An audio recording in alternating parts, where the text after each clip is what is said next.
You're welcome. I'm here to point out your insecurities. Good morning. Good morning. It's Eugene and Anne-Marie. And we're here with Halfway Fully Caffeinated. Yee. And I'm currently drinking a Columbia that tastes like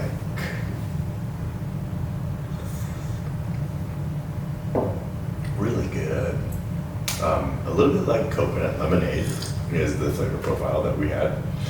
And then Anne-Marie is drinking I'm drinking a new Gucci. a new G. That also tastes good. I like it.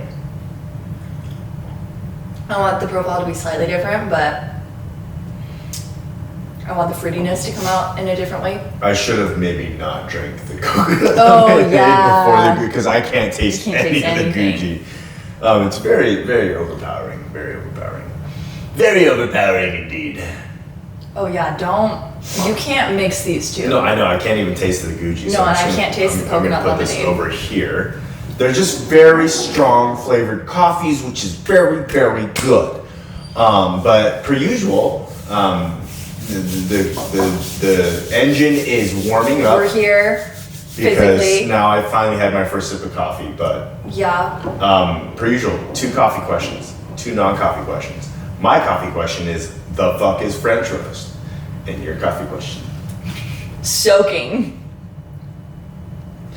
for those of you that aren't laughing, should be. And then my non-coffee question is, why is Nicolas Cage in so many movies? And mine is how do photo works? You did good. How do photos work? You did real good. I did close. So, I think I'm gonna get started. I'm gonna do it. I'm gonna start. I'm taking initiative. Do it. I'm a big tough guy. Yeah. Starting. I'm gonna go with Nicolas Cage. Okay. No, I don't want to do Nicolas Cage. That one's entertaining. French roast. We're gonna do French roast. So, honestly, you guys are gonna probably be surprised at the answer. There's no good fucking reason for the term French roast. Like I went on Google. I was like, where did the term French roast come from? What is the reason for it? And the best I got was that in the 19th century, which, mind you, 19th means 1800s. Thank you. It does not mean 1900s. I also don't entirely know why that's the naming thing. Oh, I learned that somehow. And I think it's some because time the ago. 1800s is leading into, it's like the entire period of 1800s to 1900s is actually 1900. Well, yeah, because if you think about it, the first century didn't happen until after the first century didn't happen. So it's like the first century is happening from 0 to 100. It's Yeah. like the first. It's like when you're one, you're one on your 1-year birthday. Yeah, luckily we have. Oh, that's also why in Korea you're 1 when you're 0. Right. Yeah, Yes. I've heard that. Yeah. Luckily, somehow we've burned through a minute, so we're good. But in the 19th century, that's how coffee was roasted in large quantities. And it became super popular because, it was coffee and it was roasted and it was available. Is it a particular? It's very, very, very, very, very, very, very, very, very, very, very, very dark and oily. And, if you go get a French roast from Starbucks or you go to the grocery store and you're like, I want a French roast, you're literally just asking for, I want it so it has been burnt so much that I can only taste burnt. Yes, I've tried it once before, and charcoal is the only descriptive word I would use. It's very burnt. For flavor. And the term French, it's not even associated with France. Like, it wasn't France that was doing all the dark roasting.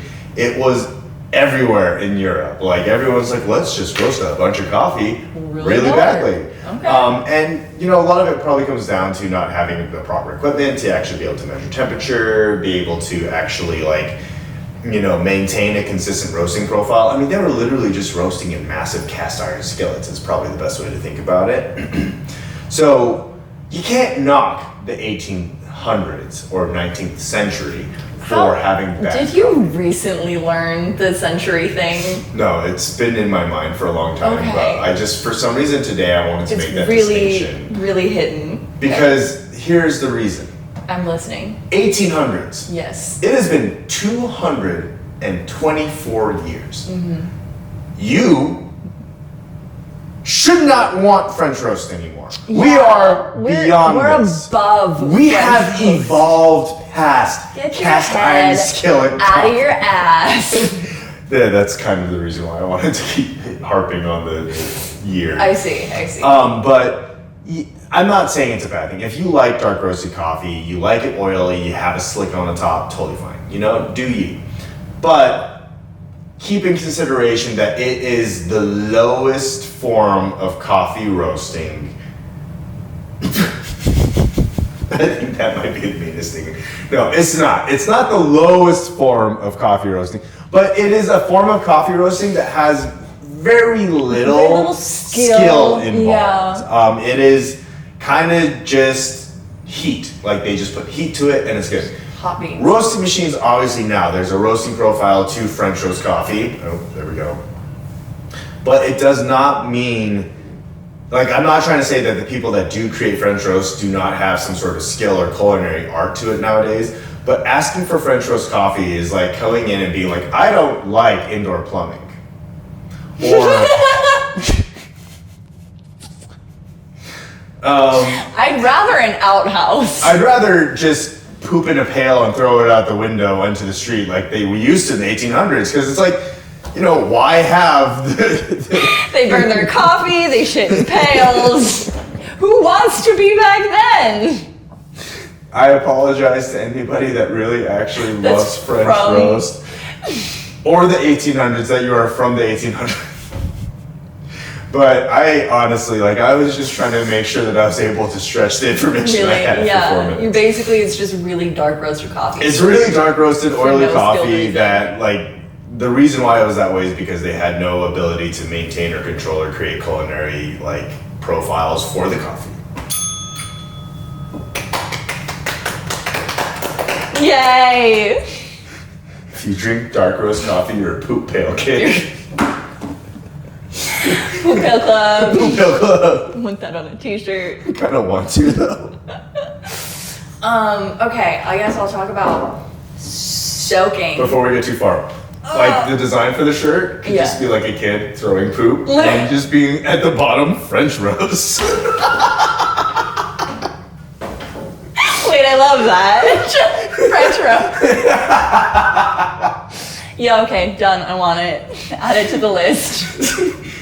I gotta write that down. Okay, go. Okay, soaking is a method of coffee roasting in which you start with the heat. You turn the burners off when you start it. Don't worry, I'll explain. I will explain. Preface this by saying, if you still don't know why we're laughing at soaking, just Google it. For the love of God, just Google it. However, I gotta chill. it was like when you swallowed your water before. I could have sworn to God that I turned off the air conditioning. Anyway, we're talking about soaking.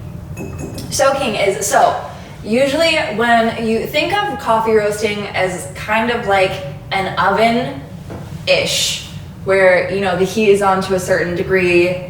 We do it in range from 0 to 5. So when our gas is halfway, it's a 2.5, 3.5, 4. Anyway, so an average roast profile, you want to start with your heat around like 3 or 4 or 5, around there. Honestly, you can use whatever gas mark you want, but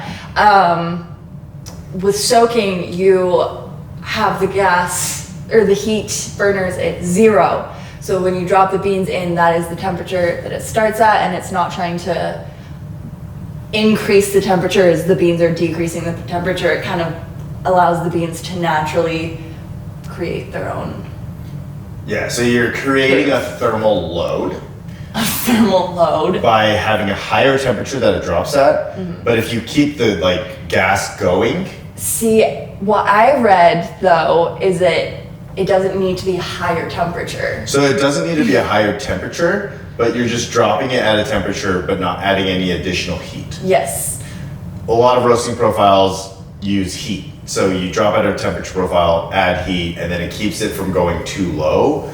But soaking is a really good profile to help elongate the drying period.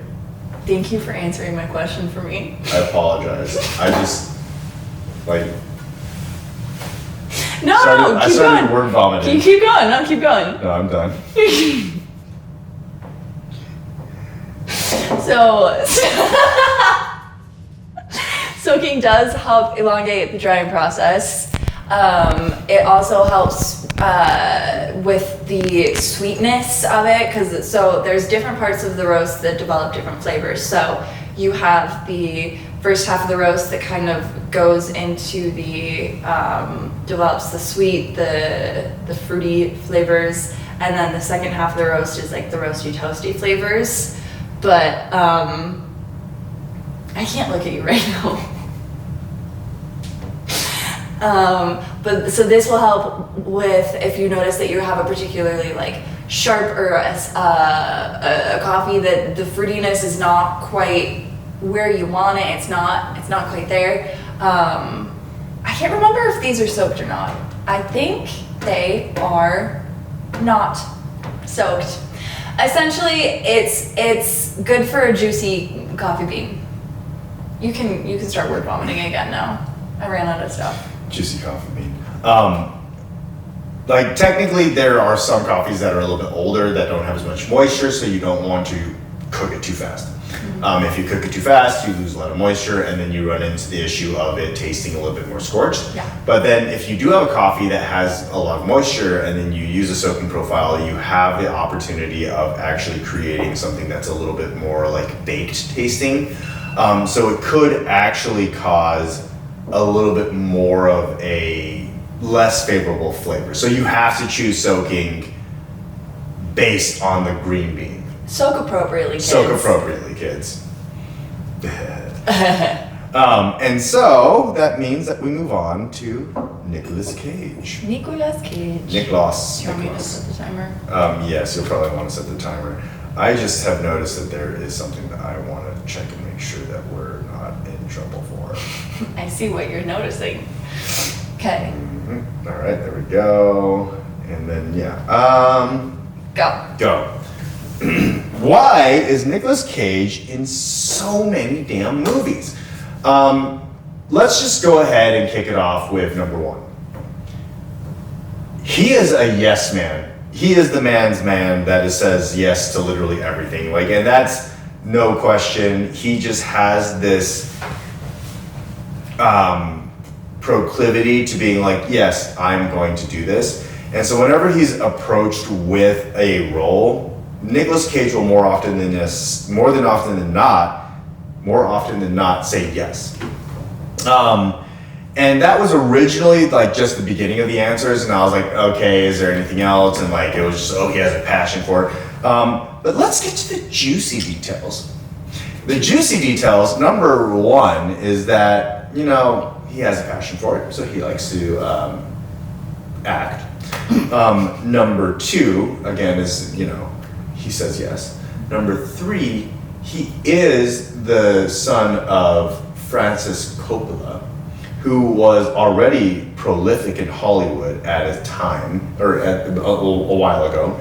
And so he was raised in Hollywood and kind of knew already how to navigate the ways of Hollywood. And most everyone already has a manager, right? In Hollywood, you go there's a manager, they're like, oh, there's this role, you do that. So he probably had access to a lot of good managers because he had his pedigree, you know, he's been there for a long time. But the most interesting reason, and I think this is probably the reason that made me go, yeah, there it is, is that he's really bad with money. Honestly, me too. So I respect you, Nick. Yeah. So let's go ahead and say... He's really bad with money. Yeah, really bad with money. So in like top 10 grossing films, National Treasure 2, Book of Secrets, The Rock, Face Off, The Croods, his voiceover, Ghost Rider, Gone in 60 Seconds, Ghost Rider, Spirit of Vengeance, Con Air, and then The Knowing. These are all movies that happened in the early 2000s, and yet he's still making movies till this day. Some of these movies gross multi-million dollars for Nicolas Cage, yet he's still poor. And it's not entirely poor, but he's not entirely making enough money to keep up with his spending. Right. And so Nicolas Cage's financial troubles come from the fact that he loves extravagant things. Like, let's say number one is a $25 million home. Oh my God. Number two is that he owns an island. He owned. I don't know if he still owns it, but he owned an island. Okay. He had a haunted mansion in New Orleans. He just owned a haunted mansion. Decided to own a haunted mansion. Okay. He has a castle in Germany. Oh my God. He spent heavily on rare and exotic items like a dinosaur skull, a collection of shrunken heads, and just super expensive cars. And these are all investments that he's made where it's like, oh yeah, like let's buy it. This is good. This is going to be an investment. And most all of them don't become an investment. They just lose value. It's just gone. Because he's like not taking care of them? Well, no, because they weren't actually as valuable as he thought they were. So, he just buys them and then it's, there's not enough money there for him. And so at the end of the day, Nicolas Cage has a acting style that can apply to a lot of things. And you might say that it's because he's, what's the word for it? He's very good at improving and changing for the role. Or you might just say that he's got a style that is just kind of vanilla enough that it fits in all these types of roles. There's all types of options. Is he truly a different character in every movie, or is he just Nicolas Cage? It's a good question. But, at the end of the day, if you're drowning in enough debt and financially driven and have access to really good managers in Hollywood, you could potentially be as prolific as Nicolas Cage. It's what a dream. You just have to say yes to a lot of things. Say yes to a lot of things, and honestly, that's it. Just say yes to. Do you want to buy a dinosaur skull? Yeah. Yeah. He's a yes man. Do you want to be in a movie? Yeah. Yes man. He is a yes man. Nicolas Cage is the yes man, and he is the very far extreme of what yes man. Of what a yes man can be. That's fascinating. It makes so much sense. I wish I was as rich as Nicolas Cage so that I could spend as frivolously of this him. That was really hard for me to say. You could be spending frivolously now. I am, but I'm not rich enough for it to look like anything. Got it. Well, all right. Let's get you kicked off on what was it again? How do cameras work? How do cameras work? And I have, for my notes this week, for this, I have one picture. Oh God, what is happening? It's fine. Do you want me to start the timer? Sure. Started. That's okay. Screenshots. One picture, screenshots.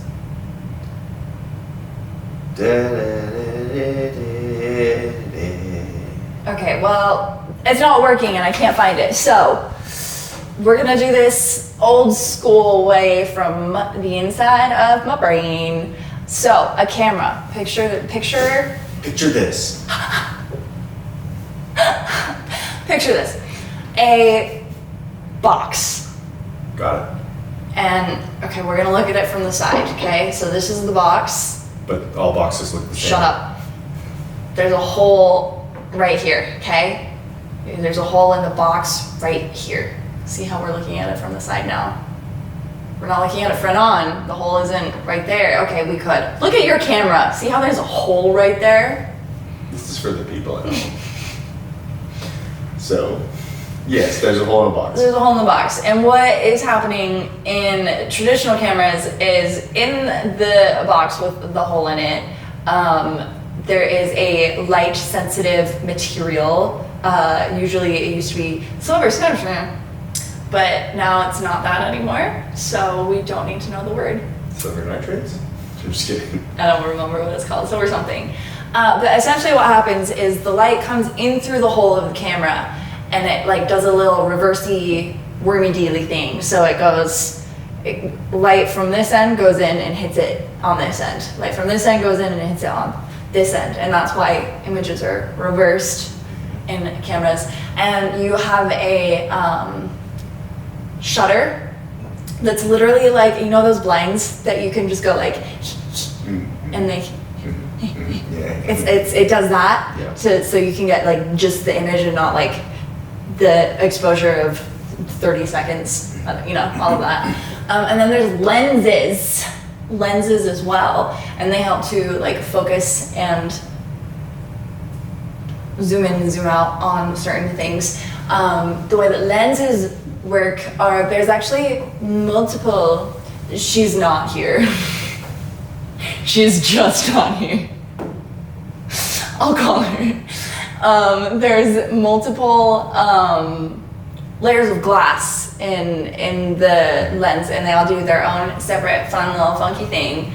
And so what happens is you go beep beep click and and all of that stuff does the thing where like the shutters go and the lenses go and then all of that, and then that's how an image is captured. However, you're like, Anne-Marie, that's how like Victorian cameras worked, sure, but not anymore, because they would have on top these little like looking glass things for you to look through, but that's not as accurate. So what they do now is there is a little prism. So you have the camera, okay?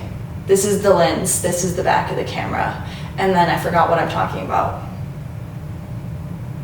New age cameras and how they work potentially. I feel like that's where you were headed. That's where I was going. And it is gone. Gone. Okay. So the new age camera, front, back, and they have a little mirror that sits between the lens and the back of the camera. And what happens is there's a little prism on the top, and so you look through the eyepiece and the eye looking bit, and what you're seeing is the reflection from the camera from the lens reflecting up the prism. So it's a more accurate photo of your photo. So mirrored cameras. Mirrored cameras, and then when you take the picture, the mirror goes. So when you what take about mirrorless cameras? Mirrorless cameras exist. I think that's very interesting. I want to know more about the silver thing. Yeah, I'm bummed that I forgot to write down the silver. And how it interacts with light. Like, what the fuck? How does it just like say, oh, that's this is dark, this is light, this is image. Yeah. And those are, well, they figured out color later, but it was just like gray. Yeah, so originally the whole thing of it was dark versus light. And so if there was a dark spot up there'd be a dark spot. Yeah. In there. Absolutely. There's a dark spot in there. Right there. All right, well, let's get to questions for next week. Okay. Number one question for you, which is coffee related, is what animals are actually susceptible to caffeine as a poison? What animals are I don't. Susceptible. S-U-S-C-E-P-T-I-L. Shut up, I got it. To caffeine? As a poison. La poisson. And my coffee question to you is, how do you select a roasting profile? Like what makes you decide, I'm gonna soak it, I'm not gonna soak it, I'm gonna do it at 320 degrees or start it at 320 degrees. I'm gonna start it at 300, don't start it at 320 degrees. So just as a little tip. Mm-hmm. But that's my question. Got it. And then my non-coffee question is, why the fuck is candy corn still a thing? Why? You know, we're rolling into Halloween and that time of the year, and no matter what, you're gonna get candy corn. I don't know. It just always shows up, and then people are like, "Oh, here's candy corn." I'm like, please get it the fuck away from me. It's So, not good. yeah, why the fuck candy corn? Why candy corn? Okay, and my question for you is less of a question and more of a, okay, so here, I feel like now would be a really great time for me to announce that I have not taken my ADHD meds in over a week. We've been having some progress, and now we're having a regress. I'm just kidding. And so with that, it means that I spontaneously forget what I'm talking about halfway through. I knew you were supposed to write that one down. No, I wrote it down. I wrote it down, but I forgot what I was saying halfway through, and I didn't look at it. I just can't remember the name of the pagan holiday that Halloween took over. You know, that's All Hallows Eve. Sure, it's not that, but anyway, I just want a pagan Halloween story, please. Cool, absolutely. Thank you. All right, so our barista hasn't shown up this morning, so that's why we're a little distracted. We're gonna go take care of this drop now. Thank you. Don't forget to like, comment, subscribe. Bye. Goodbye.